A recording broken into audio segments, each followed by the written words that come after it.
Good evening. Taking your balls back. Now, I'm probably going to change the title to this to Taking Your Balls Back when she starts lining up cheating behavior or cheating scenarios.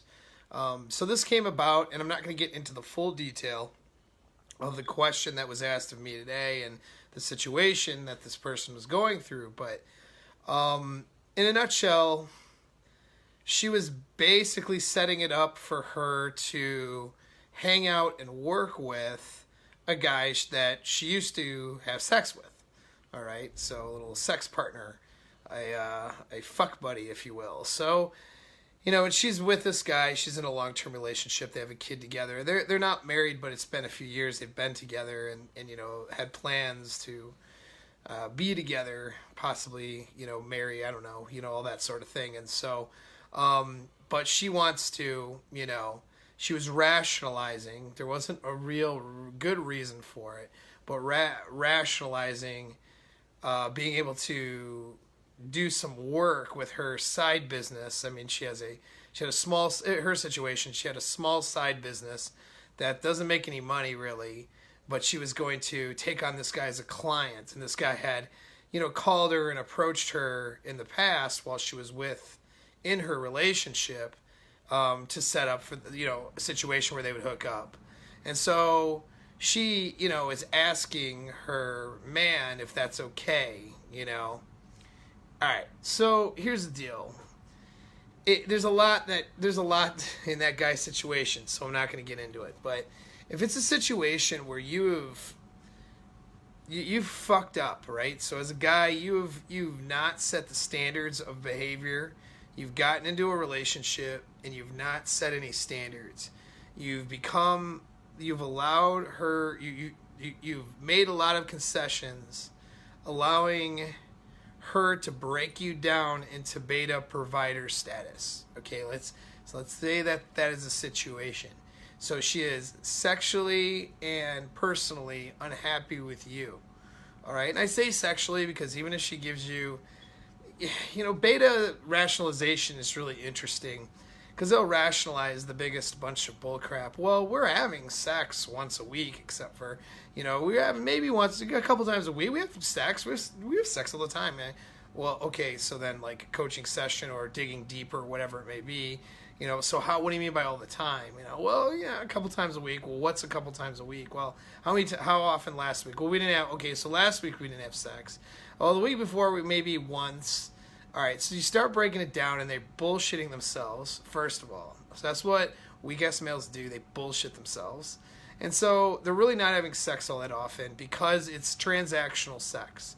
He is the weak beta provider that she is grown out of attraction with. Or she wasn't attracted in the first place and they either had a kid together or whatever happened, she like latched onto him for him to provide for her. In exchange, of course, for her sexual availability and her, her love and affection and all that. Well, and, her being a mom or whatever. But it's an exchange. It's the worst kind of sex called transactional sex. So, like, when guys do chores hoping they get a blowjob or something like that, worst kind. Like, you know what I mean? It's you're trading favors and undesirable bribes for sexual favors. You're really better off paying for a hooker that's a really good actress rather than, exchanging favors and gifts or chores or acts or whatever, exchanging things that have nothing, that are undesirable for sex. I mean, that's not going to be very enthusiastic sex. But I forget, though, that 80% of the guys that are going to listen to this stuff don't know what sex feels like with a woman that isn't transactional. Like, most of you don't know that. Most of you have only experienced transactional sex, where she's offering sex for a commitment, or she's offering sex in exchange for something, versus having sex with you because she really wants to. There's just so many guys who've never even experienced that, or if they did, it was so long ago, it's outside of their memory, or they just don't understand. They don't understand the dynamics. So So, anyways, she's having transactional sex with this person, and then she wants to go hang out with a guy she used to bang. Now, not just a guy she used to bang, but was an actual fuck buddy. So, what is a fuck buddy? What does that mean? That means that his dick was good enough for her to go back to whenever she was horny. So he was the, what we would say the alpha in that circumstance, the alpha fuck. See, he wasn't providing anything for her other than dick. So, and now she's going to do business with this guy or set up a hangout or go do something with this guy or go meet him for coffee and see what he's up to.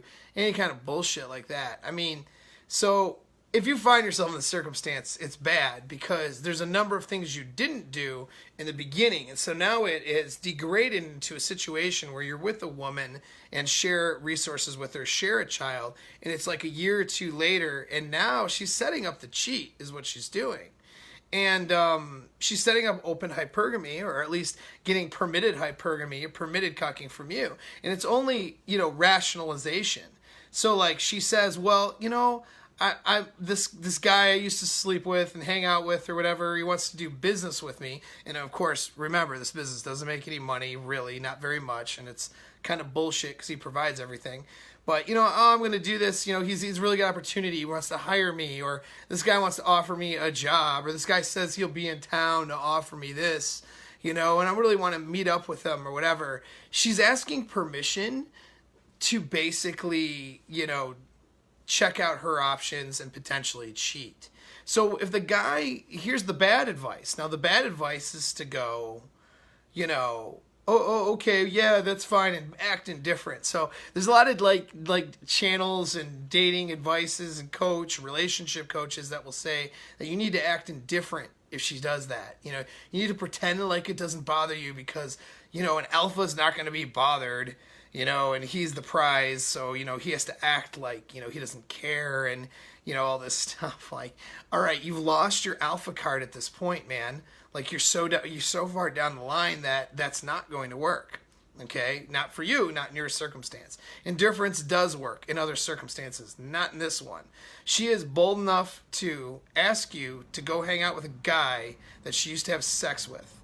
All right, or set up a cheat. And so even if it's not that scenario, let's say it's a just a cheating scenario, just setting that up, right? Like, let me hang out with this male orbiter that wants to have sex with me, but we're just friends, or we're just coworkers or whatever. Like, and when she asks you permission for that, basically it's a shit test. It's like, are you man enough to fucking say no to that? Like, look at her and say, are you out of your fucking mind? No. Not only no, but how dare you even ask me that question? Like, what the fuck? And so anyway, so that's a no. First of all, do not follow the advice that says to act indifferent in that circumstance. That indifference thing is when you're dating. That's when that happens. If you're dating someone and you're not in a commitment and she goes out with another dude, that's when you act indifferent. That's the alpha answer, okay, for that. Because you don't have a commitment, it's not defined. And so you act as if and with the confidence that she wants to be with you rather than this other person anyways. You don't act needy, you know what I mean, that sort of thing. And then, yes, she'll gravitate towards you if her attraction's there. That's a whole nother vignette. All right, this here is a scenario where you're in a relationship and it's gone so far south that she is wanting to hang out with dudes she used to sleep with. Okay, so that's a different scenario. That is when you put your foot down and you say, no, that is not something I'm okay with. And if you think that's okay, what if I start hanging out with women I used to sleep with? How would that make you feel? Now, a lot of women don't respond to that sort of thing because they have an inability to put themselves in another person's shoes. I'm saying a lot of women, not all of you women, but a lot of women. So that might not necessarily work, but definitely the answer is no. Now, if you are so far out of frame where you are not leading that relationship anymore, you need to, and this is what she presents to you. She is telling you with her actions that you're in a lot of trouble. She is telling you that this relationship is just about over. And I am about to cheat on you, dude. That is or at the very least, I want to cheat on you. So you need to get control of that scenario very quickly. And here's what I recommend. Depending, of course, I mean, it's a touchy scenario, so I recommend coaching and getting, because it's not just a one shot, one deal answer. There's a whole lot of steps that you need to take to get back into a healthy, or get into a, if it was ever a healthy relationship to begin with, to get back into a healthy relationship, or to turn this thing around. If it's possible, you're probably going to need a weekly intervention. Probably a YouTube video isn't going to be enough, but I'll give you the advice anyway. So if you're so far gone and she is to a point where she has no more respect for you, where she is outright asking you for open cuckoldry without calling it open cuckoldry, here's what you do, okay? And this is assuming like you live together, or you're in the same spot, or you share kids. If you're married even, that's fine, okay? You find a place to go. Some place that you've been wanting to go maybe for a long time. Someplace fun. Someplace that you would enjoy doing things there without her. All right? And then you book it. All right? It could be a hotel that's local. So because you got to work or something, you could work out of there. You know, with a nice hotel, get a little spa treatment, maybe a local casino, maybe go, you know, to a cabin somewhere in your state for, you know, whatever, like someplace that you wanted to experience, and you'd be happy doing it without her. So book that, all right? Then pack your bag. You know, if you have children, you can tell your kids that, hey, I'm going to be gone for a couple days. Whatever, you know, no big deal. And then you sit her down, you know, or you sit in front of her and you say, look, you know, obviously the answer to you hanging out with this person you used to sleep with is no. Or if you didn't say no to begin with, now is the time to say no, right? But you tell her that that's an obvious no. But I had to think really hard about that. Not really hard about the answer, but really hard about what it means that you would have that level of disrespect for me to even ask me that question. To even ask if you could have this relationship and interaction with this person that you used to sleep with outside of us. Like you would even do that. You even go there.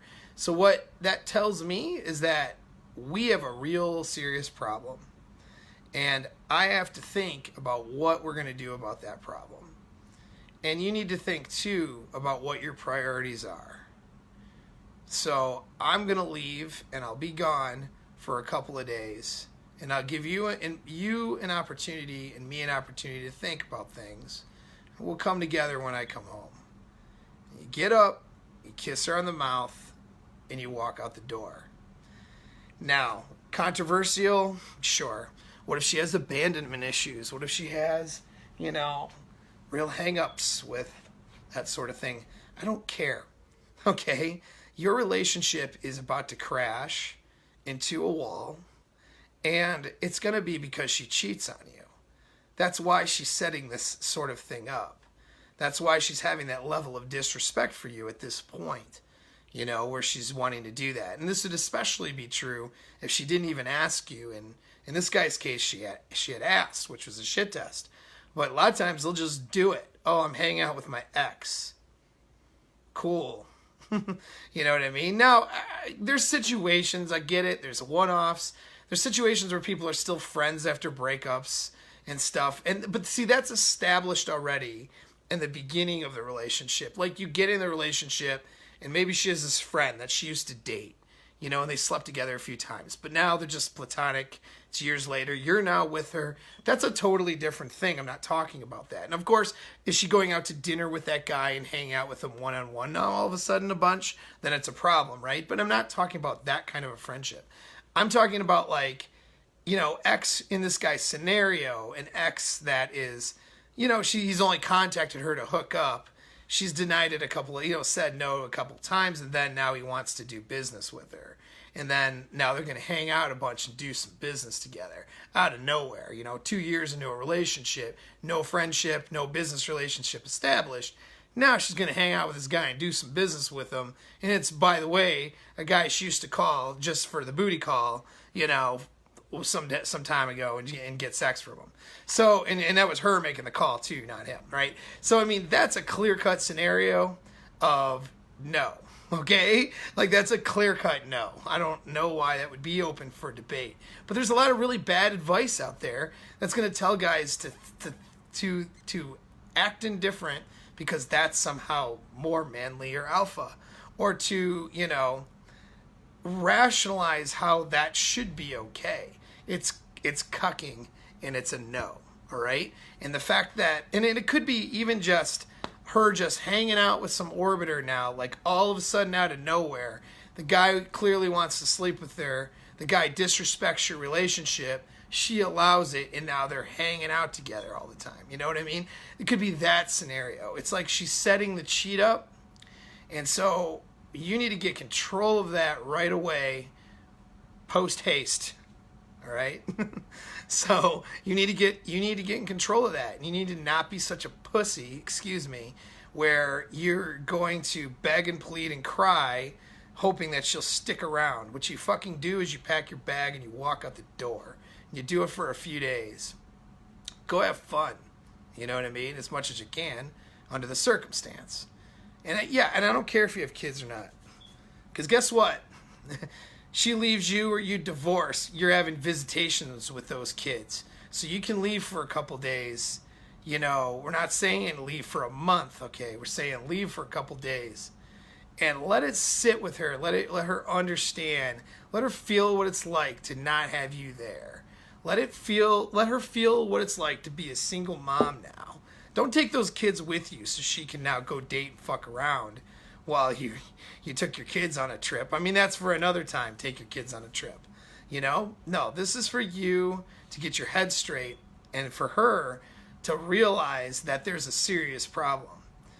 And then there's a number of things you do, you know, when you get back that can repair that relationship.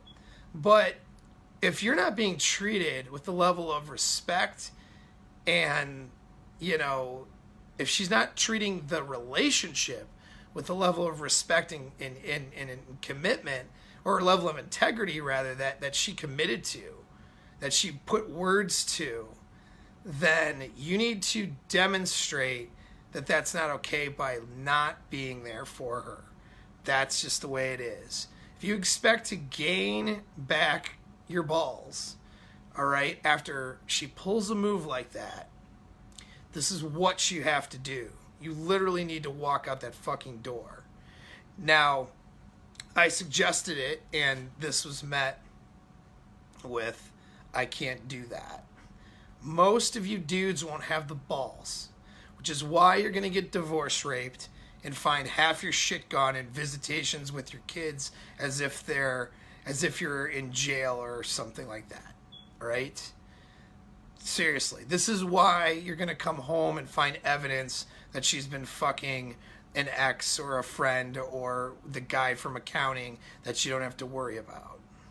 All right? If I haven't seen it hundreds of times, I wouldn't be doing a video telling you this. All right? If you don't get control of it and grab your balls, she will do it to you and rationalize it because deep down she'll think you deserve it. She will. So you have to be willing to fight for the standards that you should be treated with. And fight for your relationship, to tell you the truth. Fighting for your relationship doesn't mean buying her flowers to make her happy while she goes out with other dudes. Or writing words of affirmation on a refrigerator, you know what I mean, and doing chores for her while she devalues you. That's not fighting for a relationship. That's kissing ass and negotiating for her sex and affection, which is what you've probably been doing throughout the entire relationship, which is why you're failing now.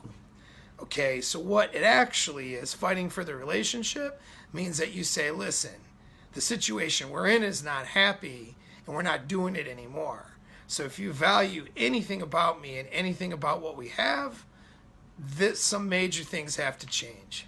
That is what it is. Fighting for the relationship is setting a standard of behavior as a man, setting the standards for how you should be treated and how both of you should approach and treat the relationship.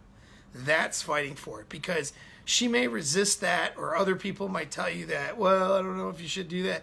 You know what I mean? Like, you're going to get resistance. You're going to get stuff. Why are you going to get resistance? Because fucking 80% of these relationships, more than that, it's like 90 some percent, don't work out at all. 55% end up in divorce.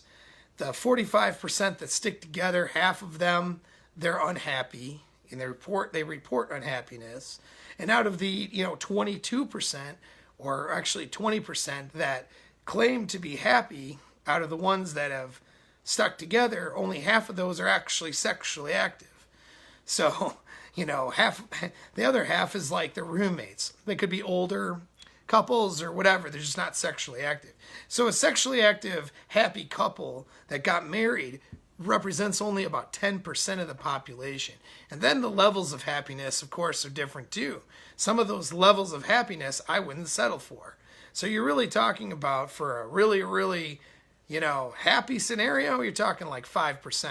Hence the title of my, my coaching business. Because I'd like you to be within the 5% of those that are happy in a relationship and dating lives.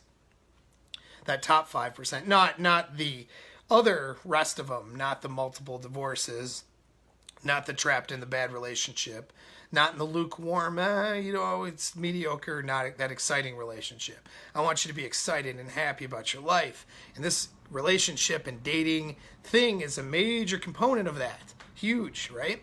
So that's why I do what I do. But anyway, you got to fight for that. And that means you fight for the standards of what you're willing to accept. And that you're willing to walk away. Doesn't matter if you have 30 kids with her and $1 million worth of assets and she gets all of it if you leave. Like, I don't care what the situation is. If you got to leave and sleep in your car, that's better than putting up with standards that are not, that are not okay. That are putting up with things that are below the standards of the standard of treatment that you should be receiving in that relationship, is what I'm trying to say. Literally, if it's going to bankrupt you and screw you up, I don't care. Because any kind of negotiation of where your value is and what standards you're willing to accept is a recipe for you to be unhappy for the rest of your life. It's not negotiable. All right? So you've been negotiating it all this time. And now it's time that ends. If you're in this scenario, that's what you've been doing. You've been negotiating your own happiness. And in the process of doing that, you've negotiated her happiness as well. She's the one you want to make happy, right? Like, you would sacrifice your life to make her happy. But by sacrificing your standards and the standards of behavior and the values that you both bring to that relationship, by sacrificing that, by allowing her without objection to do things that are not okay, she can't be happy either.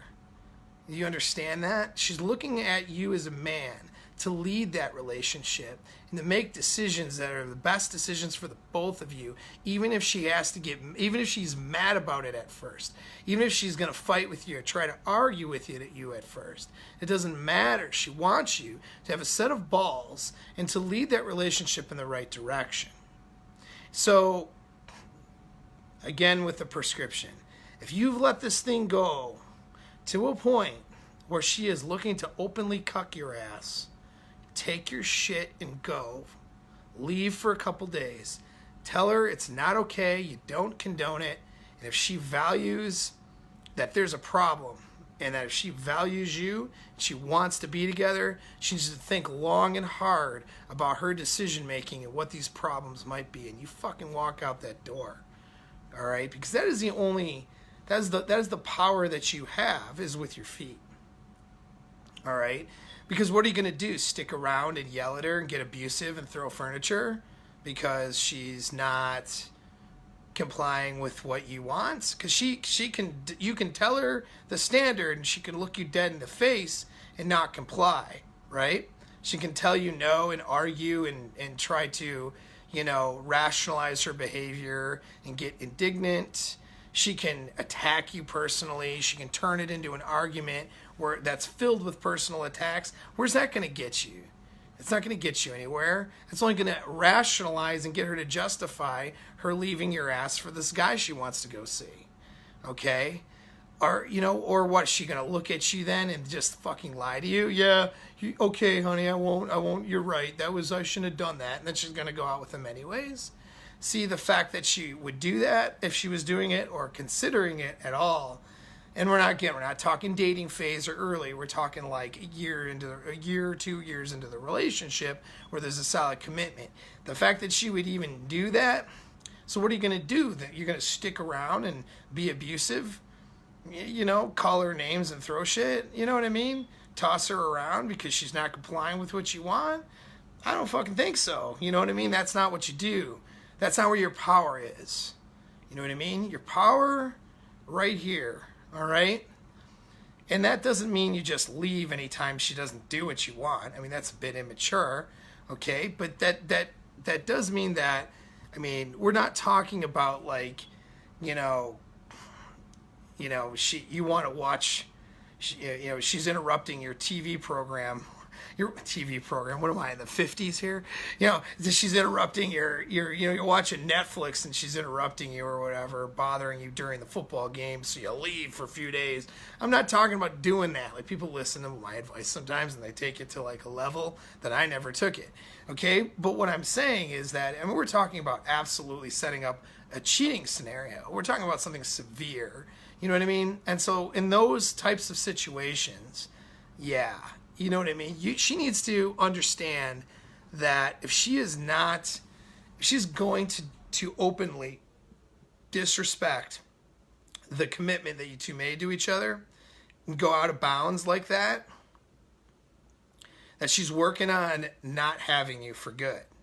That's the message. Because you need to be willing in any relationship, this is male or female, you need to be willing to walk away if that person is not willing to treat you with and treat the relationship with a level of value and respect that it deserves. And again, I mean, we're talking major things. Like, we're talking like females, like, don't stick around with a guy that, is going to physically abuse you, for example. Like, if a guy gets physically abusive, and I'm not, a lot of caveats here, I'm not talking like where you stand in an argument and he wants to separate himself, so now you stand in the doorway or you push him around or you lay your hands on him and then he takes your ass and moves you out of the way to leave. Like that kind of a situation. No, you brought that on yourself and you're dumb. Okay, like that, I see that all the time. He put his hands on me. What happened? Well, he was trying to walk out the door and I stood in his way and I got in his face and was yelling at him. And so what did he do? He grabbed her, by the arms or something and moved her out of the way so he could leave safely. Like, no, honey, you were violent first. Okay, so I'm not talking about that, but I'm talking about like, he socks you in the face or like something serious, and you're not initiating violence on him and he's doing that to you. Like, that's just an example. Don't put up with that. You know what I mean? Just take your shit and go. You don't ever need to put up with that. And so walking away is a viable strategy in a serious circumstance. And if you don't think that your woman asking you if she could openly cheat on you in so many words, if you don't think that that's serious enough, then there's a real problem with the way you're thinking. Okay? So anyway, that's the lengthy video. But that it would be, I got to change the title up because, there's extreme circumstances where you need to take your shit and go for a few days. All right? And you need to have the balls to do that. You're not a fucking prisoner in this house where you have to sit there and put up with somebody who is willing to treat you with, just that an extreme level of disrespect or act abusive towards you. You just don't need to put up with that. So if you're in this circumstance and you're looking at taking these steps, I highly recommend that not only do you listen to me and do you do that, but you have to talk to somebody too. And therapists don't know what the fuck they're doing when it comes to this stuff. I'm going to say it like right out the bat now because of so many things that have come out in the past couple of years and I'm not talking all therapists. There's some really good ones that do know, but they're a small percentage. All right, and that's a topic for another video, but most therapists do not handle. In fact, you know what? I'm going to stop this video. I'm going to do a video on that for like a couple minutes because it's important. But therapists don't handle the sexual dynamic in their relationship well. In fact, if couples go into a couples counselor, they should probably sign the divorce paperwork right there, because the chances of it working out at that point are very, very slim because of the approach that most therapists are trained to take with couples. Okay, and I'll get into that in another video. But beware of that. But you need to talk to somebody, because there's a number of things you need to do at that point to repair. Don't think just walking out the door for like 2 days and coming back, and then she's going to be like, I'm sorry, and give you a big hug, and you'll be like, it's okay. And then now everything's like great. That's not how it works. There's a number of things you'll have to do to repair that relationship. But generally speaking, though, she needs to feel what it's like to not have you around, because that's what she's working on. You know what I mean? And so that's what you have to do, and then you repair it from then. But you probably don't know how. So call me for coaching. Hit my coaching link. Sign up. We'll see what I can do for you. If I can't do anything for you, I'll recommend you somewhere else. But, there's a number of steps you're going to have to take, and it's going to take like a weekly intervention. Possibly both of you will need it. At the very least, you'll need it if you really want to keep this thing together. All right, cool. Well, thanks for tuning in. Stick around if you're on Facebook Live. This is going to go on YouTube, but, stick around if you're on Facebook Live, because I'm going to do a video on why therapists are not effective real fast before going to sleep.